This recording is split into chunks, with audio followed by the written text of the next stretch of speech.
I realize that our subject matter today is talking about policing, but I do want to make reference, because it's come up several times, about why there is an outrage when African Americans are killing African Americans. And I just have to tell you that it's always very frustrating to hear this raised, because it is as though people are not working on a daily basis, day in and day out, to address these issues in neighborhoods. I started an organization 25 years ago. I spent 14 years every day working in South Central Los Angeles in the height of the crack cocaine and Bloods and Crips. All that was going on to address the crime, to address homicide. There are people working in communities all over this country. But the frustration we have always felt is that it's never covered in the news. What's covered in the news is when there is a incident between the police, and frankly, it's new that that's even being covered in the news, because the only thing that's new here are cell phone cameras, frankly, because what's been going on in communities that's getting a lot of coverage now has been going on for years.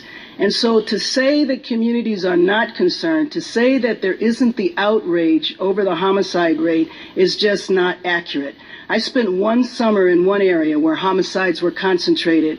We did a whole effort, and we were able to go 3 solid months without homicides, and then the resources ended. So we have to look at the root causes as to why the problems exist. And it's not just a matter of behavior. I frankly don't believe that it's the policeman's job, and I agree with you, Sheriff Clark. It's not up to the police completely to address these problems. But what has to change in communities is the police working with the community. And unfortunately, people are fearful of the police in some of the communities. It was also asked, what do people in tough neighborhoods want to see happen? People in tough neighborhoods want the same thing that anybody wants. They want to be safe in their homes, and they want to be safe in their neighborhoods. And frankly, these issues aren't just happening in quote-unquote ghettos, and I think it's shameful, frankly, for the communities to even be referred to that way. I have a brother who lives in Beverly Hills. Okay, he gets pulled over by the police, stretched out on the ground, and asked why he's there. And I think that it's well known throughout the country that African Americans, folks of color, can be outside of their quote-unquote ghettos and still have to deal with issues related to the police. A question was raised as to why folks don't cooperate with the police. Well, I'll give you a couple of examples that I experienced on a daily basis working in South Central LA. I can't tell you how many people told me, well, I called the police and I called about this crack house, and the police went to the crack house and said, Miss Jones down the street called and said you were selling crack here. People don't feel that the police will keep them safe, and frankly, there's not enough resources in the community to relocate people. So you want people to go and testify, and you want them to put their lives at risk? If there was more resources, then people would be much more cooperative.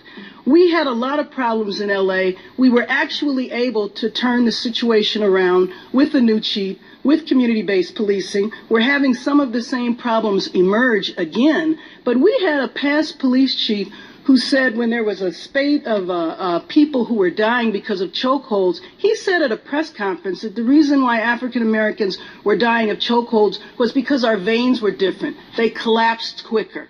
We fortunately were able to get rid of that police chief, but these situations can be turned around. And I listened to the testimony of Ms. Ramirez and Ms. Ruff, if I'm pronouncing your name correctly. There are other ways to go about policing, and we have seen some changes in communities. Like I said, some of our problems are reemerging in Los Angeles again. But I just wanted to ask in the last couple of seconds, if Ms. Ramirez, if you could give examples of a couple of communities that have turned the situation around, where the police department works in cooperation with community organizations, where the police department has changed their perspective from the warrior mentality over to a mentality that works in partnership with communities, and where crime has been reduced and where trust has been increased with the police department. The one I know best is Boston, and we have decreased homicide rates. We have decreased the number of people that we have incarcerated, and crime has gone down. And the Boston Police Department has been working with the faith-based community and with community groups on both issues. on issues of homicide. So if we have all these cold cases, as I said earlier, how are we going to get witnesses to come forward? One example of that is some witnesses said, I'd be happy to tell my account to someone who is not a police officer, and then some of that could be used for corroboration to get search warrants.